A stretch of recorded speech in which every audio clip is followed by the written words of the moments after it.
Sir இப்போ இந்த H1B visa இந்த இது சொல்லியிருக்கிறது வந்து ஏற்கனவே அந்த H1B விசா வாங்கினவங்களுக்கும் அது பொருந்துமா இல்ல இனிமேல் அப்ளை பண்றவங்களுக்கு தான் இது?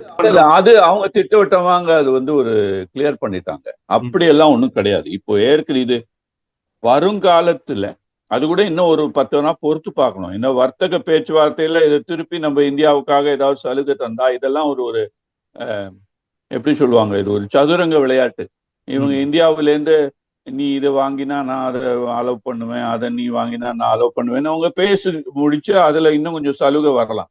ஆனா பொதுவாக பாத்தீங்கன்னா இது வருங்காலத்துல H1B விசா ஏறி அது ஒரு ஏதோ ஒரு இப்போ H1B விசா கிடைச்சாலுமே ஒரு ஷாக்கா தான் இருக்கும். ஏன்னா வருங்காலத்துல ட்ரம்ப் மாதிரி யாராவது அதை திருப்பி அவன் மாத்திட்டா அல்லது அங்க போயிட்டு வேலை கிடைக்கல மாற முடியலன்னா என்ன, இப்போ அமெரிக்கால ஒரு விதமான ஒரு கலாச்சாரம் பாத்தீங்கன்னா ஒரு ஒரு இந்தியர்களோட பொதுவா ஒரு குற்றச்சாட்டு என்னன்னா அவங்க அமெரிக்கர்கள் அங்க இருக்கும் போதே இந்தியர்களை எதுக்கு இந்த மாதிரி வேலைக்கு வராங்கிறதுனால இது ஒரு கஸ்டம்ஸ் டியூட்டி மாதிரி போட்டிருக்காங்க இந்த $1,00,000 ஃபீஸை.